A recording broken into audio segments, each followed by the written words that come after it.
now the biggest organism on the planet. But where do they get that matter to grow? It's intuitive to believe that the tree gets most of its mass from the soil because you can see those roots digging into the soil and they must be taking something out of there.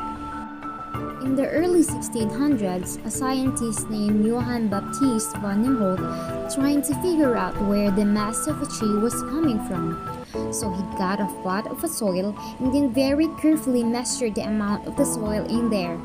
Then he planted the tree and took care of it for 5 years, making sure that no soil left or was added to his pot. At the end of this experiment, he was weighted the tree to find it was 72 kilograms, but the massive soil had only decreased about 60 grams. This was pretty strong evidence that the mass of the tree does not come from the soil. Of course, Johann Baptist von Helmholtz did conclude that tree was made entirely of water. Now that's not correct, but at least he was on the right track, realizing that the matter of a tree doesn't come out of the soil. The sun's energy is needed for the tree to build the matter into its branches of leaves, but the sun itself, the energy, is not matter. So as it turns out, trees are mostly made out of air, out of the carbon dioxide that they take in. What's interesting is that we breathe out carbon dioxide and water. That's how we lose mass, but it's exactly the same substances that trees breathe in to gain mass. So if you can imagine a closed system where it's just you and a tree, you would breathe out that carbon dioxide and water. The tree would take it in. So you would get smaller while the tree is getting bigger. And in the sense, you're becoming the tree. Plant growth requires a combination of matter and energy. So what is matter? All objects around us have two things in common. They have mass and volume. Everything that has mass and volume is matter. The mass of an object is a measurement of the amount of matter it contains. With the greater the matter of an object, the greater its mass.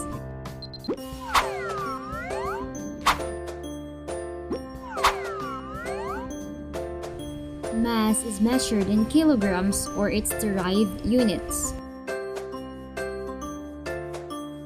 The volume of an object is a measurement of the space it occupies. The greater the matter of an object, the greater its volume. The volume is measured in cubic meters or its derived units. All matter in the universe is made up of atoms, the smallest particle of matter that still exhibits the characteristic of its elements. Each atom has a dense center called a nucleus. The nucleus contains neutrons, which has a neutral electric charge, and protons, which are positively charged. The number of protons in an atom determines an element's visible properties. No two elements have the same number of protons.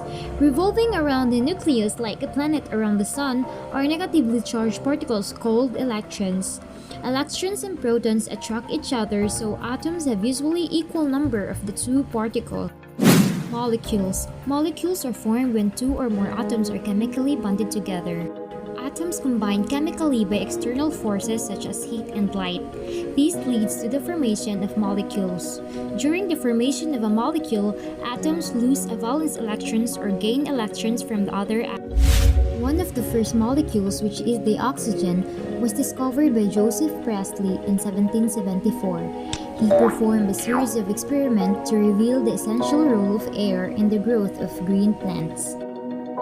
He observed that when a burning candle is enclosed in a bell of jar, the flame of the candle is gradually put off.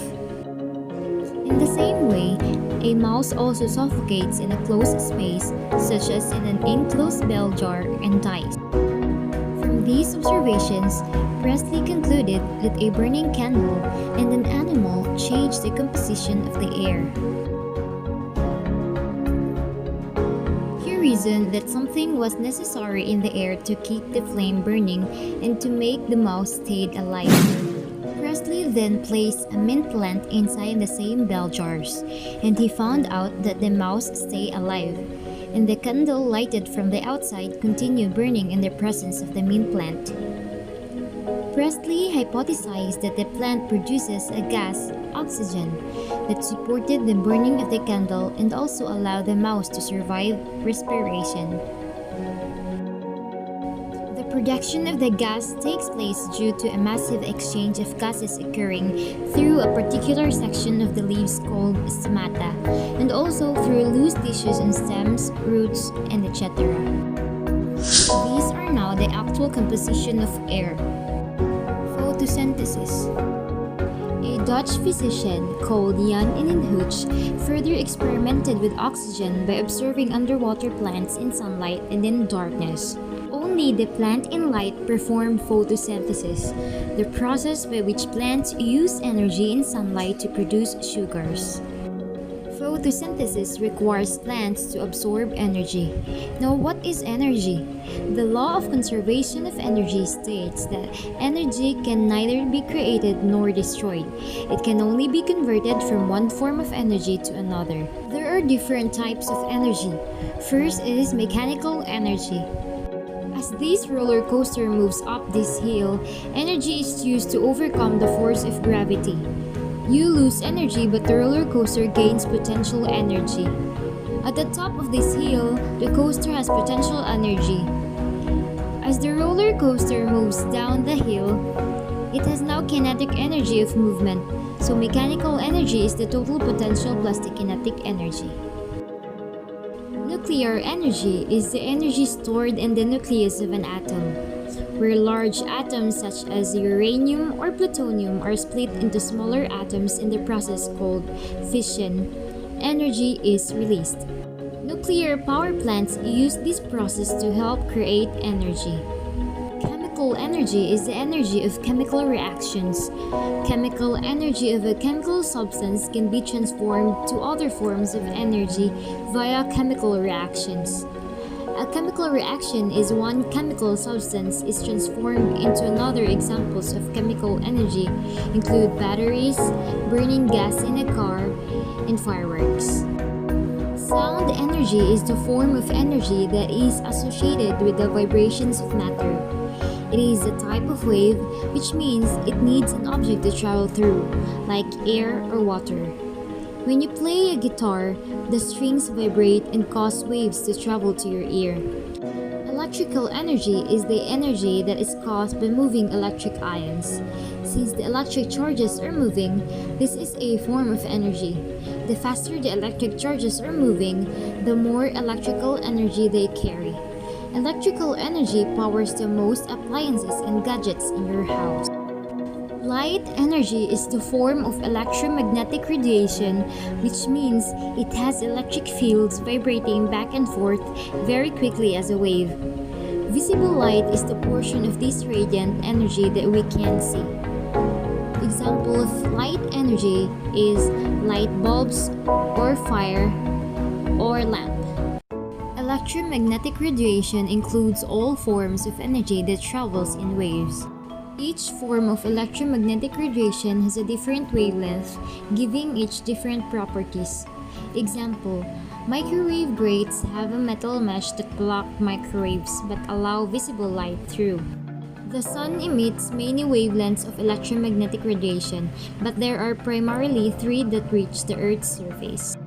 First is the ultraviolet that is able to penetrate living tissue, causing skin damage with enough exposure. Second is the visible wavelength. It is the range of wavelengths that our eyes can detect. And lastly, the infrared, which is the heat energy. Plants use visible light for photosynthesis, but which colors or wavelengths? Blue, orange, and red are the most absorbed, with yellow and green are the least. What relationship does this process have with the mass plants gain as they grow? Nicolas de Saussure replicated the willow tree experiment that measured the change in carbon dioxide levels in the plant's container. He concluded that the mass gained by plants as they grow is mostly the result of absorbing carbon dioxide from the air and the water from the soil. Other organisms, such as animals and fungi, cannot directly absorb sunlight. They rely on a process called cell respiration, which breaks down the complex molecules found in organisms they ingest as a source of the energy. Photosynthesis and cell respiration complement each other, forming the basis of the flow of energy and cycling of matter that makes up living ecosystem. In all ecosystems, every little thing is linked together to form a very complex community. All of its plants and animals are connected in some way. In order to grow and survive, there are two things that every organism needs: matter and energy. But where does this matter and energy come from, and how does it pass from one living thing to another? This process, the flow of energy and matter through a community, is mostly easily understood by constructing a simple illustration which we can call a food chain. Sunlight is the main source of energy for most life on Earth. It is like an enormous nuclear reactor radiating its rays across the solar system. Without the sun's energy, there would be no life on Earth. Without the sun, there would be no plants. The first link in our chain of life. The producers. Every community needs producers. Producers don't have to eat.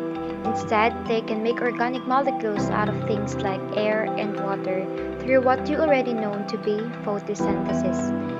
Plants and other photosynthesizers are at the base of nearly food chains. Next up, we have primary consumers who eat the producers. You can probably think of many primary consumers such as deer and rabbit. Then we have secondary consumers. Secondary consumers eat primary consumers. For example, wolves and owls are secondary consumers. In some communities, they may need higher levels of food chain. The orc is a good example. In an orc's diet are sharks who eat sea lions, who eat fish, and who eat smaller fish, who eat producers such as photosynthesizing phytoplankton. Besides producers and consumers, ecological communities also need decomposers. Decomposers consume dead organic matters. Bacteria and fungi. These decomposers are responsible for how it is that leaves and branches of a forest floor don't pile up to the greater heights year after year. Instead, the organic matter is broken down and ends back in the soil to the benefits of future generations of producers and consumers. The circle of life to life.